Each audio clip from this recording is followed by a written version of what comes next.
আসসালামু আলাইকুম। আজকে আমি আপনাদের সাথে বাংলাদেশি স্টাইলে মুড়িঘণ্ট রেসিপি শেয়ার করতে যাচ্ছি। রুই মাছের মাথা দিয়ে কিভাবে পারফেক্ট ও মজাদার মুড়িঘণ্ট তৈরি করতে হয় আজ আমি আপনাদের সাথে সেটাই শেয়ার করব। আশা করছি রেসিপিটি আপনাদের ভালো লাগবে। যদি রেসিপিটি আপনাদের ভালো লেগে থাকে তাহলে বাসায় অবশ্যই ট্রাই করবেন।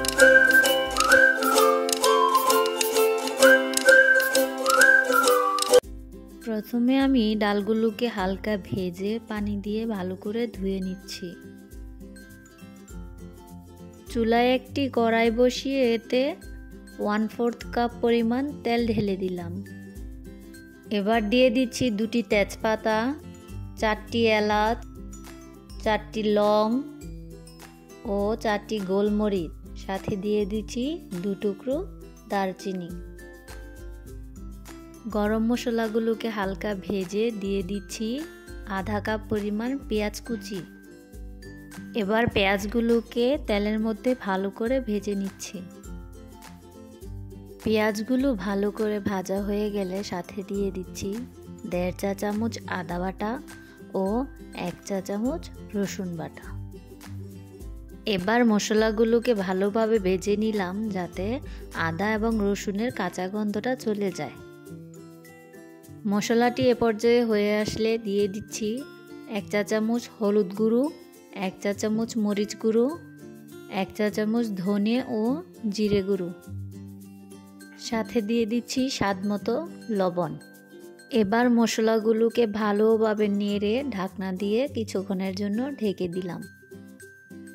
যতক্ষণ সময়ে মশলাগুলো থেকে তেল বেরিয়ে না আসছে ততক্ষণ পর্যন্ত আমি মশলাগুলোকে ভালোভাবে কষিয়ে নিব। এখন কিন্তু মশলাগুলো কষানো হয়ে গেছে। একটু নেড়ে চেড়ে মশলাগুলোর মধ্যে দিয়ে দিচ্ছি আগে থেকে ধুয়ে রাখা মুগ ডাল। মশলার সাথে ডালগুলোকে ভালোভাবে মিশিয়ে দিয়ে দিচ্ছি পরিষ্কার করে কাটা মাছের মাথা ও একটি লেজ। একটু নেড়ে চেড়ে মাছের মাথার সাথে ডালগুলোকে ভালোভাবে মিশিয়ে নিলাম। এখন আমি এর মধ্যে পানি অ্যাড করছি। আমি এখানে 3 কাপ পরিমাণ পানি অ্যাড করেছি।